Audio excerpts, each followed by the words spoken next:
Okay, everybody can see that. Yes, good. Okay, let's get started here.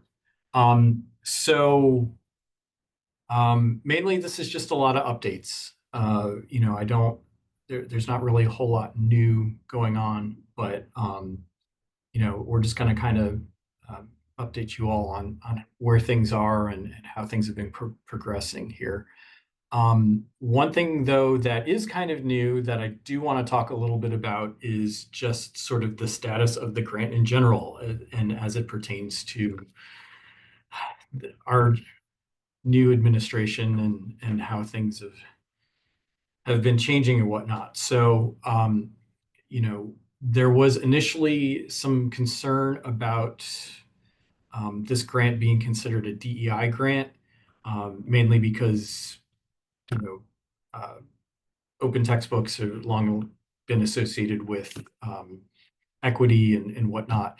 However, if you actually read the text of the grant, the focus is primarily on reducing the cost of education and improving student outcomes, right? So grades, failure rates, withdrawal rates, that sort of thing. There's really nothing in the text of the grant that talks about anything DEI related, right? And we're not collecting information about like race and gender and economic status and things like that. So as far as ORSP is concerned, they don't think that we are a DEI grant, and therefore we're safe in that sense.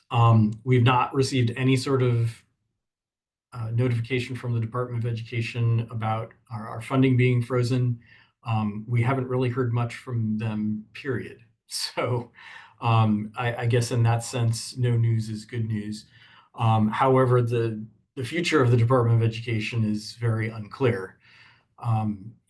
If that were to be dissolved or whatnot, then I don't know what's going to happen at that point. Then is it done? Is it over? Do we still have our funding? Do we not still have our funding? Nobody really knows.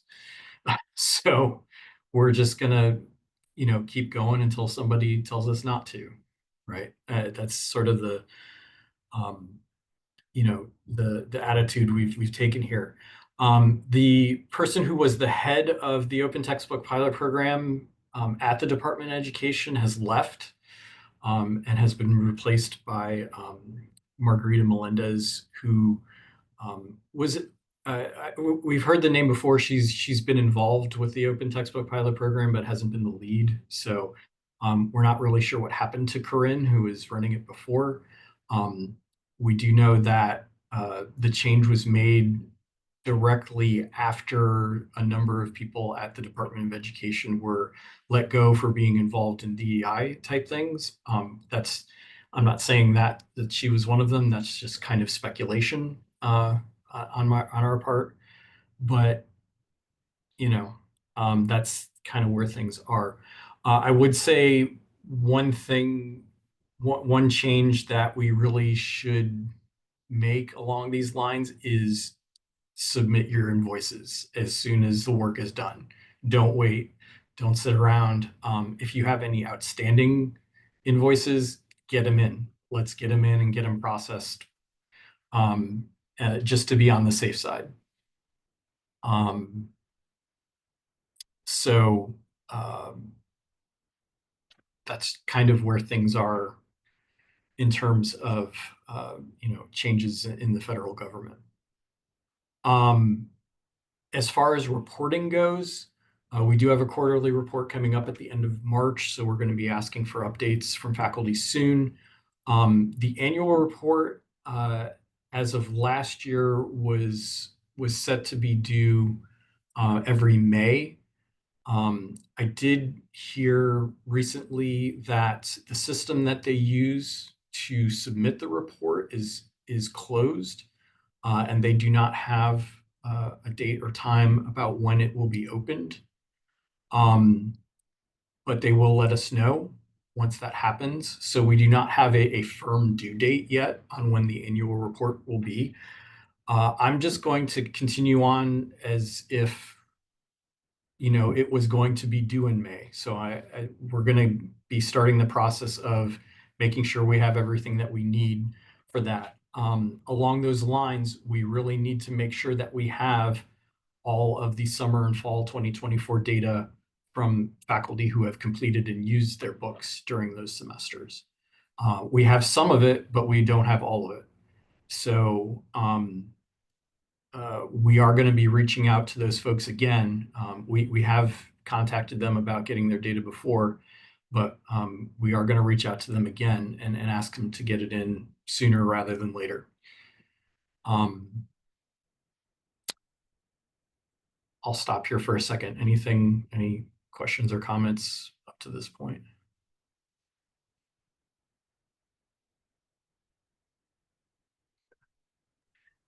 If not, then I have just some general updates about the cohorts. Eleanor, did you have something? Okay, all right. Just some general updates about the cohorts since the last time we went. We do have one new book out from Kutztown, which is fantastic. And it has already gotten a pretty significant number of downloads from our site, which is great. And I'll talk a little bit about that more in just a second. But congrats to Sandy Leonard. That's fantastic for her. As far as deadlines go, we're done with cohort 1 and have been for a while. Cohort 2's deadlines have passed. And so we're sort of in a strange situation with them because as we were approaching the end of December, I suddenly got a flurry of emails from a number of people in cohort 2 saying, my book's coming, I just need more time. Let me have till January and I'll get it in. And so I was like, okay, we'll kind of let that ride.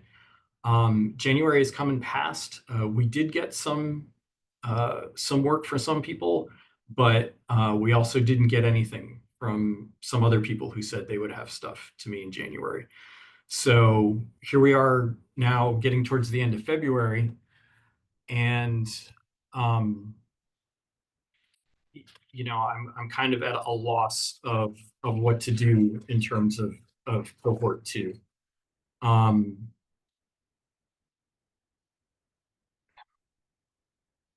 Let me pull up our sheet here. Okay. So here we are here with cohort 2. 2 of the books have been completed. We have 2 others that at least work has been submitted for copy editing. But other than that, I have not heard from, we have not received anything from these folks here, the people at Millersville and also Ilks here at Westchester. I've heard from some of them and they've said that they, again, were planning to submit stuff in January, but that never happened. So, we need to make some sort of decision about what to do with these people at this point. There's a couple of options. One, obviously, is just write back and say, sorry, you're done.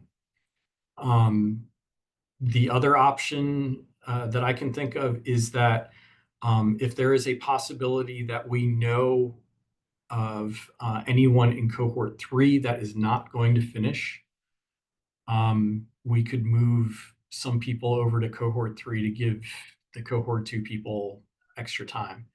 Hannah and I did talk to Ade a while back, and he said there was a possibility that a couple of their folks would not be, a couple of their cohort 3 folks would not be finishing. So that's a possibility there. I don't know if anyone else is aware of anyone who will not be finishing in cohort 3. Otherwise, I mean, that's really the only thing only options I can think of. Any thoughts on this? Had you heard from Ilks? We did, and she said that she was going to send us stuff in January, and it never happened.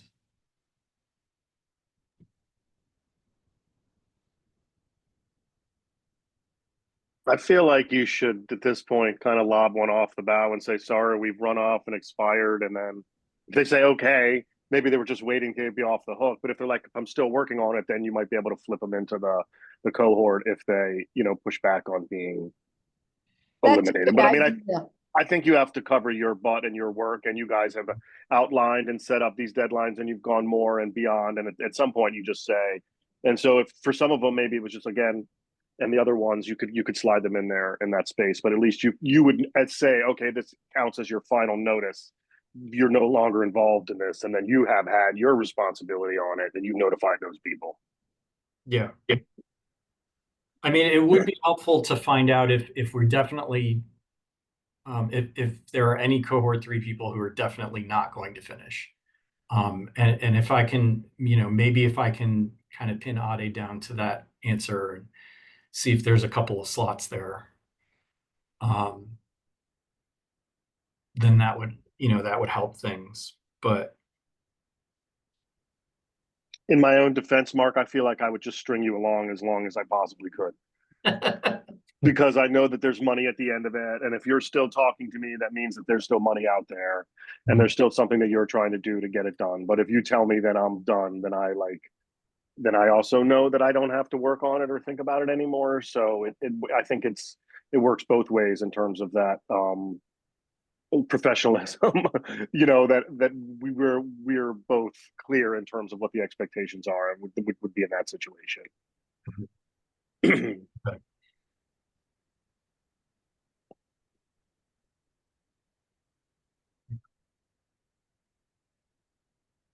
Any other thoughts on this or?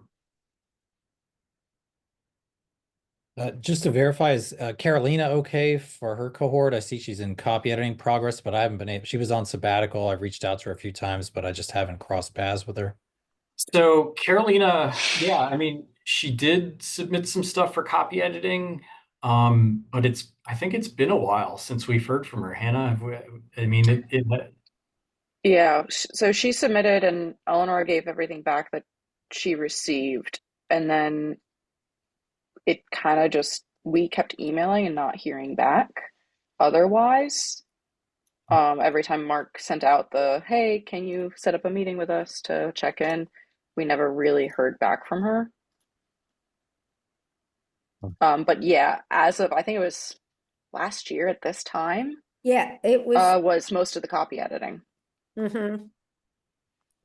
I can look. I know that there was something that we hadn't gotten back to her, and I thought we did, and then we did it. I thought that was in the fall of last year, but it might not have been. Let me see. I have everything through chapter 4, I think, 1, 2, and 3. Yeah, unfortunately, I don't know how many chapters. Yeah, I think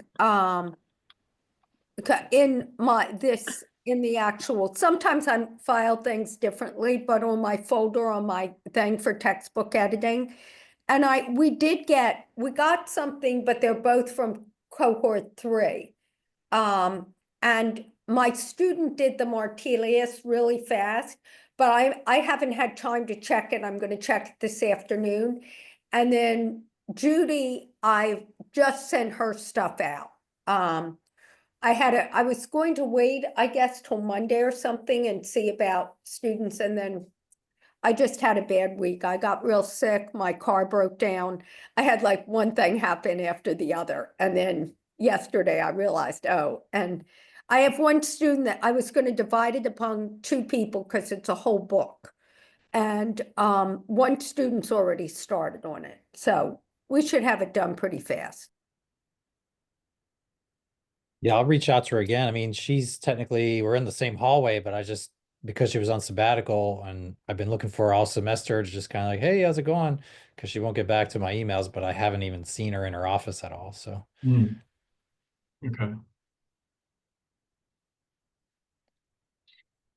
Okay. Well, I think, yeah, I think then moving forward, what I'll do is I'll really try to pin down Ade and see if there are going to be a couple of slots opening up in 3. And if that's the case, then, kind of go with Jordan's strategy of saying you're done, and if there's pushback, say, okay, well, maybe we can kind of stick you into cohort 3 if there's space available. So, I got more stuff from Judy, it says complete, but I just got stuff from Judy on like February 11th or 12th. Yeah, I haven't updated that, but yes, thank you. yeah, I think there's a But 2 of the chapters she revised, Hmm. redo, yeah. And No, I think it was a completed book. yeah, no, we've been hearing from her a bit lately, so she seems to be on top of things. Yeah, we have. I mean, as far as cohort 3 goes, there are 2 books that are finished, and then Amir and Ashik's book is pretty much done. We're just going back through and fixing some formatting and layout issues, but I mean, I expect that to be done within the next week or so. So, Mark, what did you tell the first cohort folks that didn't make it? well, really the only one that didn't make it was Anna. Oh, okay. And Well, all right, that's a pretty good cohort then. Look at us. yeah, cohort 1 was, I mean, Okay. some of you kind of dragged it out a bit, I'm not gonna lie, but I mean, but for the most part, you got it, you got it done. Anna just had a series of her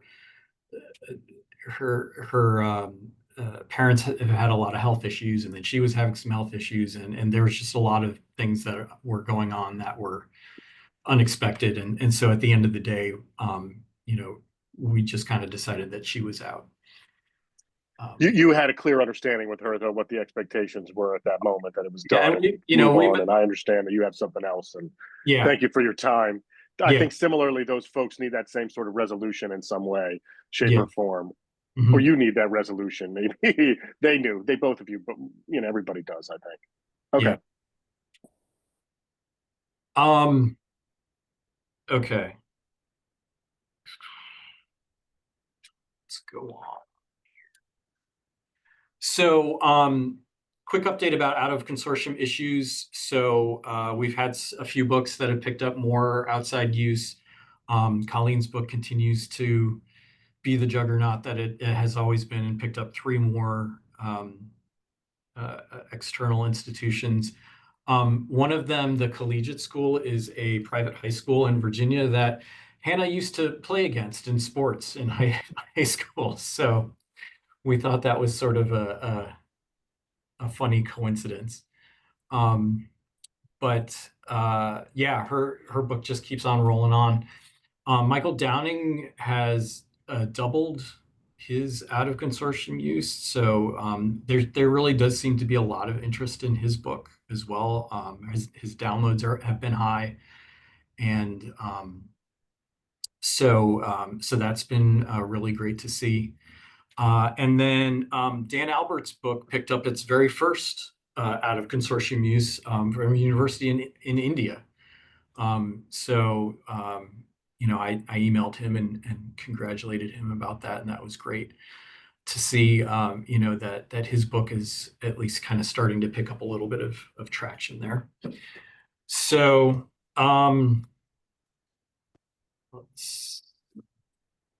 in terms of downloads for the past couple of months, traffic has definitely picked up, which is not surprising. That it does seem to be very cyclical. As the semesters start, downloads increase quite a bit, and then as the semester goes on, they taper off.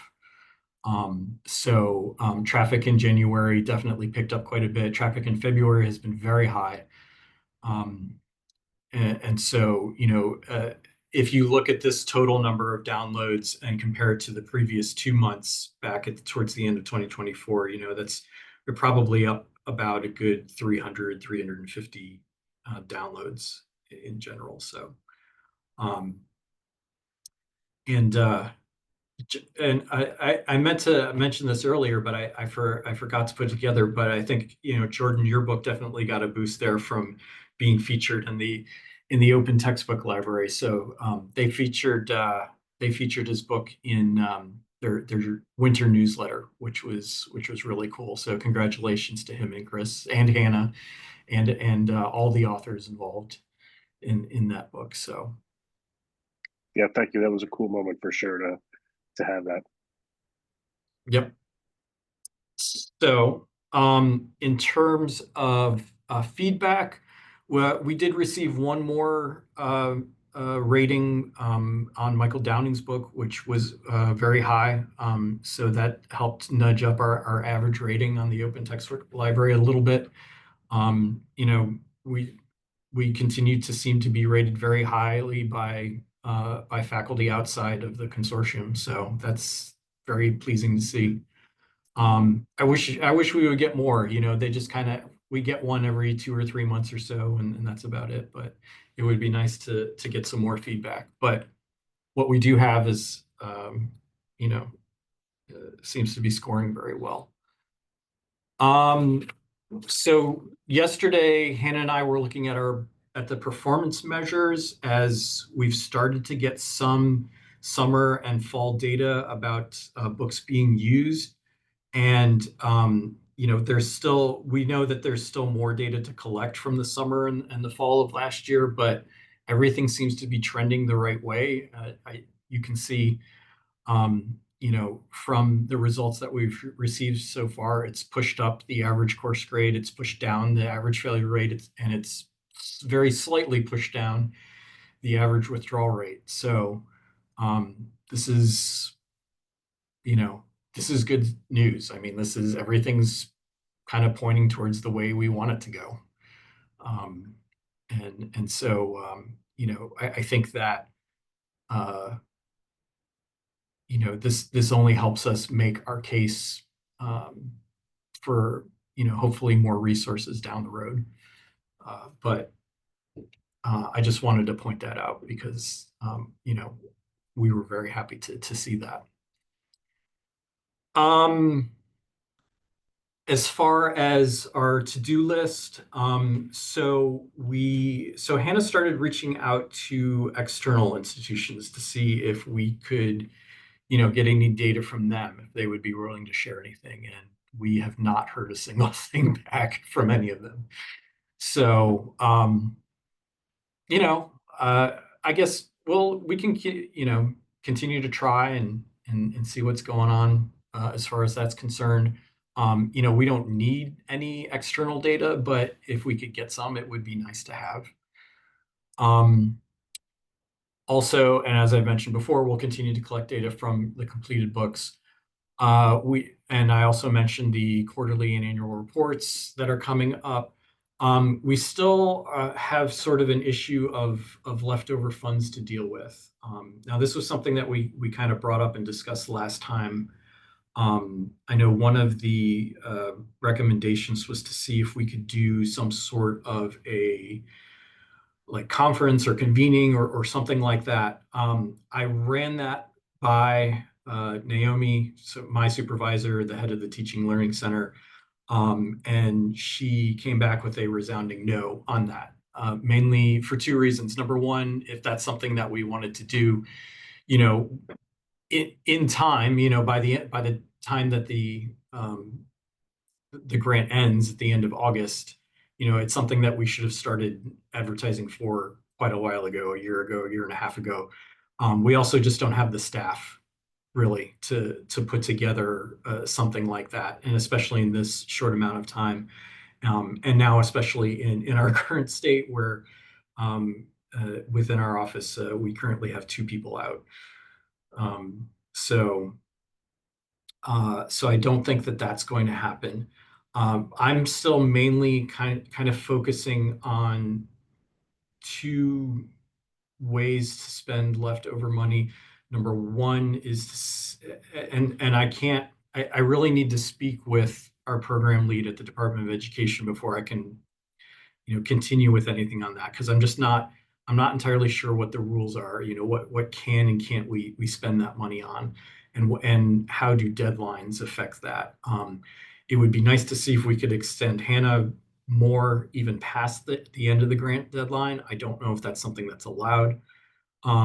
it would also be nice to see if we could take some of this money and maybe invest it into, you know, uh, a really high-end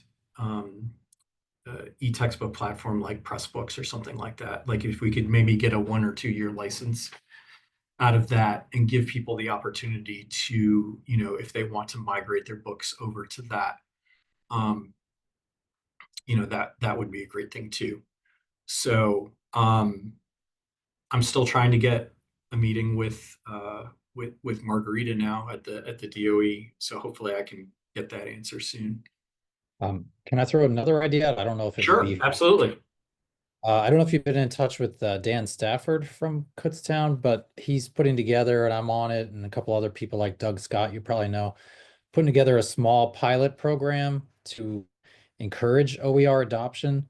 So basically, we got funding for 5 people to pay them $1,000 to basically rework their course and integrate an OER. So I don't know if that's something maybe we could offer if you're, somewhere within Poshy that could adopt our books. Here's a grant for like the curriculum development and changing your course around. Maybe that's a small thing that we could do. So I think I think that's a great idea and a great program. I would be concerned about what the Department of Education would say about that, in mainly in terms of they're looking to crank out new books and study their effect, right? So if it's not if it's not something related to that, Maybe we could. I don't know what to, what they're going to feel about that. I mean, I can bring that up with them and ask them if this is a possibility that, we can spend the money on, but it seems to be, and especially with, the second grant that we wrote, they really just want to focus mainly on building new books. Or maybe even like a small thing for, I'm sure everybody stopped, right? Because they had deadlines. Maybe they wanted to do additional chapters, or like Mike didn't really do much with AI and journalism, maybe for a small stipend to increase the like current topics integration or something like that. If you look Yeah. at Colleen's book's been all over, but if you look at the reviews, like, oh, you didn't do this, you didn't do that, there's like 8,000 other things you could have covered. I'm like, yeah, but she has to stop at some point, right? Right. Yeah. Yeah. No, so I think that's a good idea too. I think they would probably be more open to that. Because they do also they want to look at how the books get they are interested in how the books are being updated and how the books are being reused by other universities. So I think that that's something that they may be more open to. Again, my concern there would be time, because we are running out of time.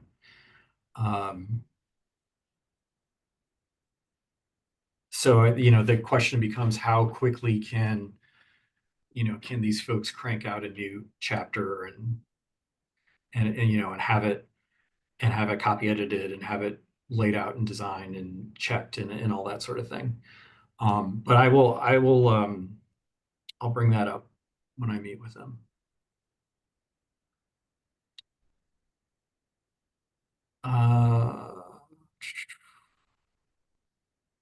Otherwise our focus still remains getting these remaining books out. So,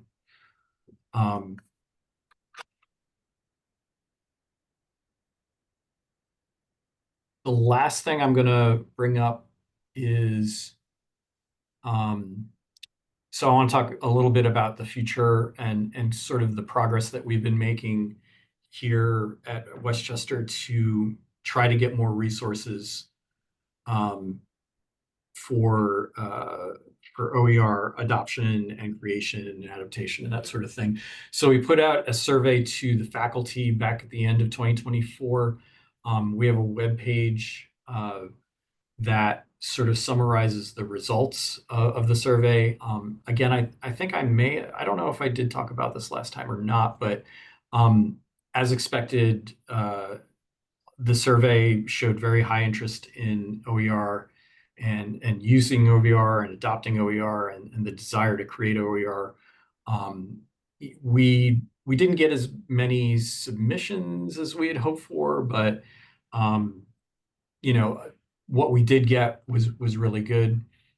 Thank you for putting the link in there. I was going to say I'll just, we'll email it out or something like that, but I'd had it open, Mark, because Naomi had shared it yesterday. I was in a meeting and I had gone through it, and I thought it was good. It's good stuff. yep. Anyway, Yep. So what we're doing now is essentially we're kind of writing up a proposal, and we're gonna, and Naomi's gonna bring it to her supervisor in our provost's office to just sort of get a sense of what's the interest here. Like, is this something we should continue to try to push and move forward, or is it, it's not happening, So hopefully within the next week or two, we can find out where that is. But, again, the ultimate goal here is to establish some sort of a unit within Westchester that is focusing on adoption, adaption, and creation of OER. Once we have that established, then I think we can come back and look at PA Adopt and say, okay, now we have time and people and resources backing all of this up. How can we continue to move forward? So yeah, Jordan. I noticed recently, Mark, that our university was hiring a digital librarian, digital specialists, digital initiatives librarian. I put the link here if you knew anybody down in there. Were you is that part of some of the work that you guys have been doing in terms of I know you're meeting with librarians and other stakeholders on campus, or was that just unrelated? I will say it's unrelated. I wasn't aware of it. That being said, we are working with the library on this. They would like to see this too. And up to recently, it was Carrie Walton in our library who was kind of spearheading OER there, but she was named the permanent associate dean. She was interim before, so she's kind of turned over the OER duties for the library to Danielle Skaggs.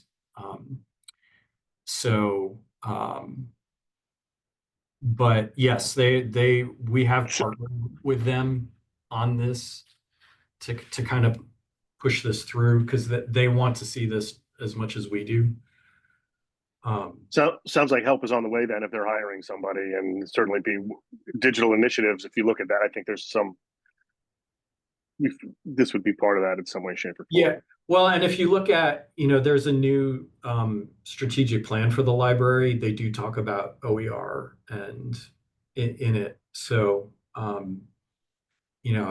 think they're trying to increase their efforts there. Cool. Okay. I don't know. We'll see what happens.